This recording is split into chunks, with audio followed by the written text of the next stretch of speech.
everyone, and welcome back to Reaching Out with Reach podcast, where we bring to you discussions and topics surrounding prevention and recovery for all. We have a very special guest here today to discuss the importance of mental and physical health and how exercise, yoga to be exact, is beneficial to our health and life choices. Please help me welcome Tonia White with YogaFire. Hi, Tonia. Hi, I'm so excited. I'm so happy to do this. Good. We're glad to have you here today. So just for starters, can you tell us a little bit more about YogaFire and what it is? We're a yoga studio in Midlothian. We have, it's a lot of hot yoga, meditation. We also work with a lot of athletes to keep the body fluid and moving. We also do yoga teacher training, bar classes, HIIT classes. But yeah, we're a yoga studio, and we've been in Midlothian, I believe, since about 2012, and I took it over in 2016. Okay.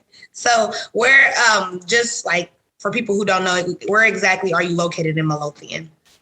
We are located in the Atlet facility. It is on between 6th and 7th Street over it's in a residential area, kind of deep seated back. There's kind of like a secret. Some call it a good, best kept secret, but we want to get it out there. Right. All right. So what is the most important and beneficial part of yoga, you would say?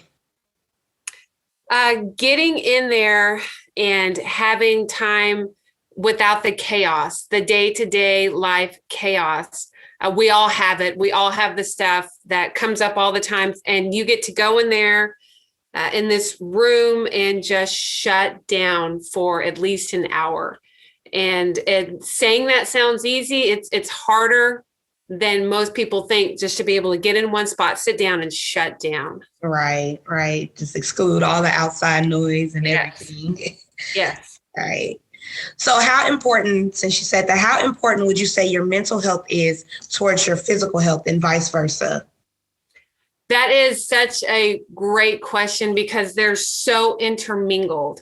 Your mental health and your physical health.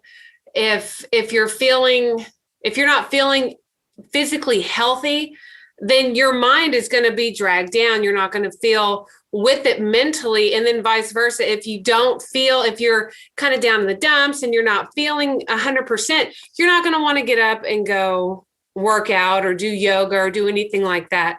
Right. So they're right mixed up in there with each other. Mm-hmm. So if you can find a way to get into something that you enjoy, and for some people that is yoga, and start that groove, then you'll start to notice one starts to affect the other. You start to feel mentally lighter, more free. So you kind of you gravitate that way, or you start to notice the physical aspects of it.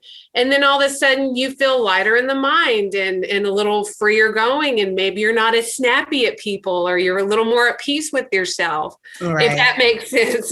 You're right. No, it makes a lot of sense. So how often should people meditate and practice breathing techniques, and what are the outcomes of doing so? I would say personally, as often as your schedule will allow. Breathing techniques, both of them, meditation and breathing, and at the same time if you can, because they kind of go together hand in hand. If you can allow even at just 2 to 5 minutes in the morning, just to sit down and just simply focus on how you're breathing. Focus on where your breath is going. Is it full? Is it complete? Is it smooth? It's your breath is so connected to your emotion. So if you can find that time, and again, it goes just like with the physical practice of yoga itself. If you can manage to hollow out that little bit of time in the morning or in the evening, or both, you'll start to find the benefits of that. And all of a sudden you'll feel lighter, you'll feel freer. And all of a sudden you have just created 2 or 3 more minutes to sit down and to be able to focus and breathe. And you start to feel freer. And there's so many other benefits that go along with just a small meditative practice that can just grow and blossom into so much. Right. Oh, all right. It's so much. I mean, I could talk about this forever. All right. So when it comes to mental and physical health, can yoga alone be beneficial? Yes and no. That's another really good question. Does yoga fulfill everything across the board? In the long term, yes, it can. But sometimes people are needing something to fill in some gaps until you get more into your own groove. So if you're needing a little bit more physical movement other than the postures and the flowing that comes with yoga, that's why I started teaching the HIIT classes and the bar classes, because some people need a little more of that fire. Not that hot yoga is not hot, fiery enough, but sometimes you need a little bit more of that up. And so you can do that as a little bit of filler. But in the long run, in the long term, once you really get sunk into yoga, you can find that yoga and breath and meditation, there's a lot of peace to be had with that. Right. All right. So would you say that yoga has more of an effect on your mental or your physical health, or both? Like the other thing I was saying, they're very intermingled, and you'll find that some people go in with an intention of getting physically fit, and then they're finding that they have more peace of mind. And then some people go in for peace of mind and they're like, whoa, my core is really like, and my arms, like I was not able to do push-ups, but I can do push-ups now because of yoga and the core strength. And so it's just, if you fall in love with that journey, what happens when you're not even paying attention, it's so amazing. It's right. Well, that leads to the second question, or like, what are some physical and mental outcomes to yoga? So many. And like, if you could just go into it, and I know it sounds so cliche to hear somebody say, fall in love with the journey, but if you really just go into it and not be attached to what, I want this stronger core, or I want this peace of mind, if you'll notice you've got a stronger body, you've got better mobility, flexibility, your focus, your lung capacity with the breath work. Some people even come up with lower heart rate, lower blood pressure, better digestion, just overall calm demeanor and patience. And the big one is acceptance for yourself and acceptance for your neighbor, like honoring your body's limitations and your neighbor's limitations. Mm-hmm. There's so much. I see. All right. So for somebody who doesn't feel like they're physically equipped, but they want to try yoga, what advice would you give them? To walk in, to just get in and get started, and be prepared to feel your ego challenged. Mine was, and I was angry. I was like, I stink at this. I can't do this. And I mean, that was so long ago. It feels like a completely different life. Mm-hmm. None of it is presented to challenge your ego. It's just presented to, show you where you are, and you accept your limitations and you honor them. You're like, my body can't do this today. Maybe it could do it tomorrow. It could do it yesterday. Why can't it do it today? It's just, you just, it's acceptance and go. Right. So on a scale from 1 to 10, how would you rate the importance of mental and physical health in our everyday lives?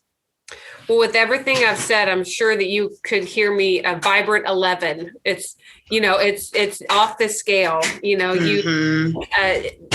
The mental, physical health, everyday life. I mean, you can't maintain a relationship with others if you can't, maintain that relationship with yourself. So your mental, physical, how they're intermingled together, that self-care, it's the stress maintenance, all of that. It's crucial. It's crucial for life. Right. So, okay, we're going to go ahead and go to our last question. And that goes back into the question I just asked, actually. So like when it comes to our stress, anxiety, exhaustion, feeling fatigue, just feeling down, all those negative moods that we can sometimes be in, how can yoga help with this? So we all live in this, the society that's inundated with social media and traffic and work demands and family demands, friend demands. the stress that we carry. We're walking into a room and we're wearing our shoulders like earrings, and it's just that heavy stress, and you can see it as an instructor. I know I see it, and I'm sure the other instructors see it. People walk in and they're intense. They've got the look of the day on their face. You can tell what kind of day they had, and it might have been a sad day, a chaotic day, a stressful day. Going in there and being able to slow down and breathe and do your best to just let the day go, and then let your body just kind of come down and breathe and move and find gratitude and just that little bit of time. And you find, you're grateful for your body. You're grateful for the health that you have. You're grateful for all of it. And starting your day or ending your day with that changes everything. It changes your whole perspective and everything. Wow, that's wonderful. Well, that's the end of the questions. I thank you a lot. That was very informative. It was a lot. And I could keep going. I mean, it's good. And I like all the different techniques, just the insight on how yoga can be beneficial. And then not only that to our mental, but our physical and just our everyday lives, it can be very beneficial to us. So thank you for all of those points and everything for pointing that out.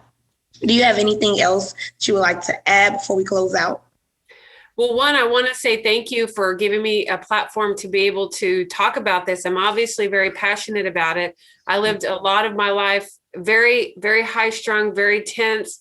And I still have my moments. I'm definitely not a perfect person. Right. But I am understanding the value of being still, breathing, understanding the tool that the breath is, and just being aware and being grateful for what I have physically, and if you're ever feeling any kind of stress, and you have that in you, just to sit still and just breathe. Right. Just breathing will change it. Just your whole day will change. I know. It's crazy how they teach us that young when you're feeling angry or you're feeling, just count to 10 or count backwards from 10. That's exactly right. Nobody wants to hear, don't tell me how to breathe. I know right. How to breathe, but just breathe. Right. And that's how it ends. Just breathe. All right. Well, we have come to the end of the show. Normally, we would thank all of our listeners for tuning in, but this show is a bit special. So to all of our listeners, to show how thankful we are, we have partnered with YogaFire, and we are giving away free class passes to all of our new and first-time students. So when you sign up, you'll just use the code FREEHOT. So there's 3 different codes. You have FREEHOT, FREEHOT, free bar, and correct me if I'm saying that wrong. Free bar, yes. FREEBARRE. All right. And then the last code is free hit, FREEHIIT. So when you sign up and you use those codes, all of your fees will be waived. Thank you, Tonia, for this offer, and also for joining us today and providing us with some very informative information on mental and physical health and yoga. And thank you all for tuning in. Until next time, remember, life is full of choices. Choose happy, choose healthy.